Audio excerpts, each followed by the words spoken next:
Voilà, et je sais que le travail humain sera jamais totalement, possiblement remplaçable, mais probablement que ça peut avoir un impact sur l'emploi. Si on tend vers cette technologie, il y a fort à parier que beaucoup de postes d'ouvriers vont disparaître. Tous les emplois des chauffeurs de taxi, chauffeurs de bus, livreurs en tout genre. Ben oui, mais c'est vrai qu'il va y avoir une perte d'emploi terrible. Et les chauffeurs, c'est vrai, les taxis, les chauffeurs, c'est pas possible, les routiers. Parce qu'il y aura peut-être certainement aussi des camions comme ça, autonomes. Et les bus et tout. Mais alors ça va être la cata, ça va être la... ça va être... Non mais c'est pas possible quoi. Comment on va faire? Beaucoup de gens en misère en fait. Il y aura en fait une adaptation à faire au niveau de l'emploi de chacun et la répartition du boulot d'une façon différente. Et regarde, moi par exemple, je travaille comme chauffeur.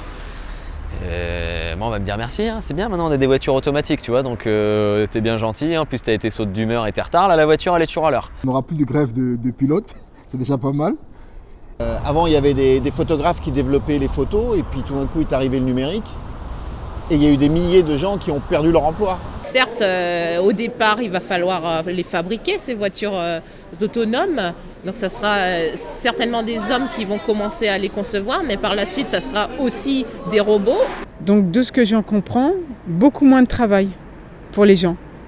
Donc beaucoup de chômage. Je pense que certains postes vont être créés sur de l'ingénierie, mais on va avoir une destruction d'emplois. Évidemment, si la transition était brutale, le risque de chômage dans ces professions-là serait très important. Mais comme la transition va être progressive, il suffit de former les gens à d'autres métiers. Tu peux rentrer chez toi puis tu peux te chercher un autre métier. On pourra voir émerger de nouveaux métiers, de nouvelles activités qui auront trait par exemple à l'entretien de ces véhicules, à l'entretien de ces flottes de véhicules. J'imaginais pas la voiture autonome comme ça. Moi, je pensais que ça aurait été plus personnel et de voir qu'il y aura des gens qui vont perdre leur métier. Il n'y aura plus de chauffeurs pour les bus et tout ça. Moi, je trouve que je suis plus aussi enthousiaste qu'au départ. Mais dans un autre sens, ça va peut-être en créer, espérons-le, mais je ne vois pas dans quoi exactement. Mais bien évidemment, cela signifie qu'il y aura des gens pour l'entretien, des gens au poste de contrôle, des gens qui vont travailler sur des algorithmes pour vérifier les itinéraires, des gens qui vont effectivement surveiller un certain nombre d'embarquements, des gens qui vont être présents aussi sur le terrain pour voir si tout se passe bien. Of course, jobs around getting passengers on board and maintaining vehicles like these will be needed to run a reliable transportation system in the air. On en casse plus des emplois qu'on en crée avec le moderne. Après, je pense que les sociétés évoluent et les emplois changent et c'est aussi normal qu'il y ait des métiers qui disparaissent et des métiers qui se créent. Avec la 4e révolution industrielle en cours, dont fait partie finalement le véhicule autonome, il y a toute une série d'emplois qui vont disparaître, plutôt des emplois peu qualifiés. Et donc ça va poser la question du revenu universel. Si finalement on a d'une manière ou d'une autre une forme de revenu universel, pourquoi pas s'entourer de robots pour faire toute une série de travaux qui ne sont pas spécialement gratifiants. Si on n'a pas ce revenu universel, je pense qu'il est suicidaire de s'entourer de robots parce qu'une société où on a 30 ou 40% de chômage est probablement invivable. C'est une société qui est très violente et ça n'est absolument pas souhaitable. Le véhicule connecté et l'usager. Comment vont-ils interagir? Vous appellerez un véhicule via une appli. Ce pourra être le vôtre, celui de vos voisins, celui du service public ou d'un prestataire privé. Vous pourrez réserver ce véhicule pour vous uniquement ou décider de le partager. Ce ne sera bien sûr pas au même tarif. Vous l'attendrez dans une des stations prévues à cet effet. Ces véhicules seront capables de réaliser la prise en charge partout, 24 heures sur 24 et 7 jours sur 7. Ils seront occupés près de 90% de leur temps, alors qu'aujourd'hui, la plupart de nos voitures ne roulent que 10% du temps. Le service de mobilité deviendra de ce fait moins cher. Son poids dans le budget des ménages va considérablement diminuer. Pour rouler, ce véhicule va analyser son environnement, cartographier les zones parcourues, la vitesse des objets avoisinants ou les commerces devant lesquels vous passerez. Il enregistrera aussi la pollution de l'air, la météo, l'état des routes. Il recevra aussi des informations provenant de l'extérieur afin de fluidifier votre déplacement et d'anticiper accidents et dangers potentiels. Vos trajets n'auront plus de secret pour lui. Heure et date des voyages, itinéraire, vitesse, nombre de passagers, identité de chacun, comportement à l'intérieur du véhicule. Comme le véhicule vous aura reconnu, il pourra sélectionner votre radio ou votre style de musique préféré et proposera des activités en ligne. Les véhicules autonomes seront de gigantesques éponges à données. Les scientifiques ont d'ailleurs du mal à estimer la quantité de données qui sera ainsi générée. On a tous les éléments pour un pistage en règle.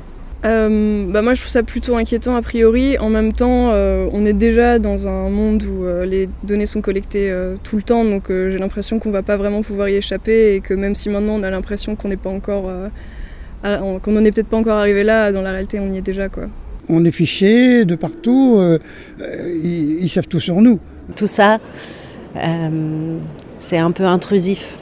Si le mari est censé être au travail alors qu'au final il est dans une petite ville que madame ne connaît pas, ça va être problématique aussi.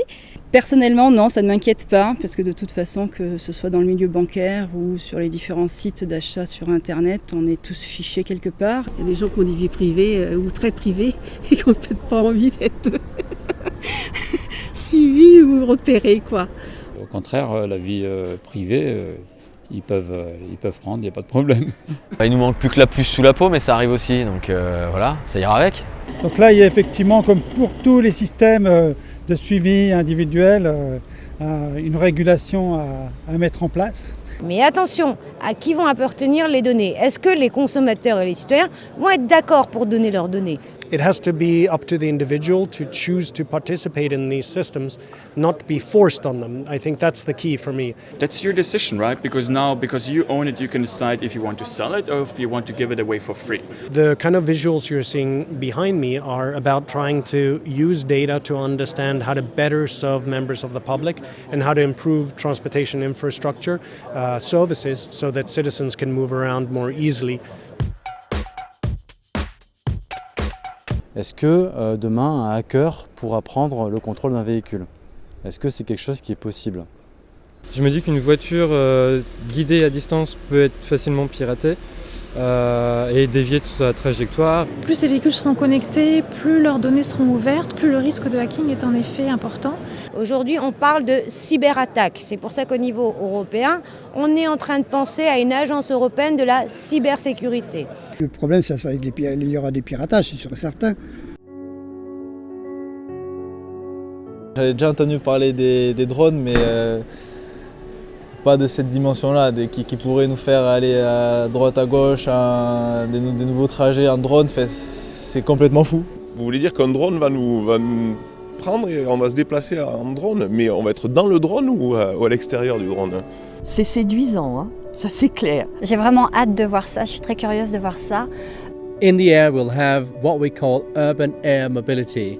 This is electrical autonomous flying vehicles which can get us through from A to B faster and reliably and smooth.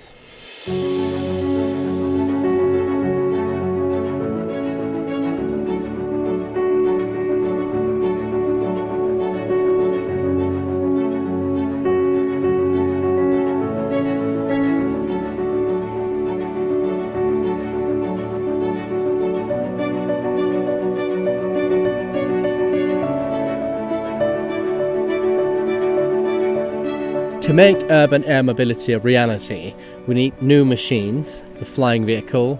We also need new urban infrastructure, places to land and take off, with charging facilities for rapid turnaround times. Par exemple, voir un ciel rempli de drones, au niveau du bruit, ça peut être désagréable pour les gens qui marchent dans la rue, dans la ville, qui font une balade tout simplement. Et puis ça peut faire une pollution visuelle aussi et sonore, déjà qu'avec les avions c'est compliqué, donc en plus si on rajoute des drones, c'est pas forcément ce qu'il y a de plus beau à voir dans le ciel. At first, we certainly expect this to not be a big congested airspace, but it will be much more busy than it is today where it's largely unused. Là ce sera de la ligne droite, donc forcément rouler à vol d'oiseau c'est quand même plus intéressant. Alors les avantages des drones, ça serait pour les pompiers, déplacement ambulance, tout ça, service plus rapide, peut-être moins de morts, ça pourrait sauver des vies.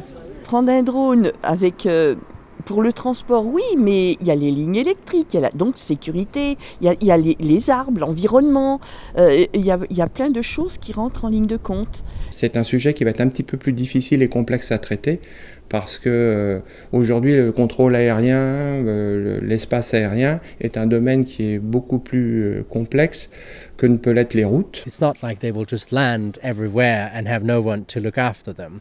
We expect every such vehicle to take off and land from dedicated, specialized infrastructure.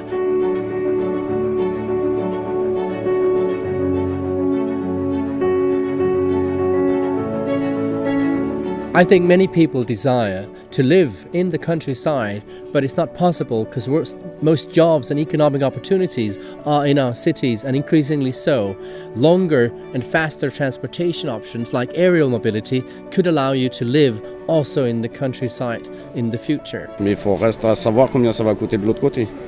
Together with digital technology which can allow us to pool passengers into the same vehicle could drastically reduce the price towards that of a taxi. Je pense qu'il y aura pas mal de personnes qui n'oseront pas monter dans ce genre de véhicule, très certainement.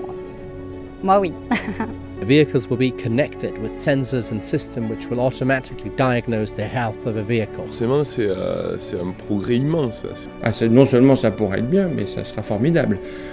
Il n'y aurait plus de bouchons.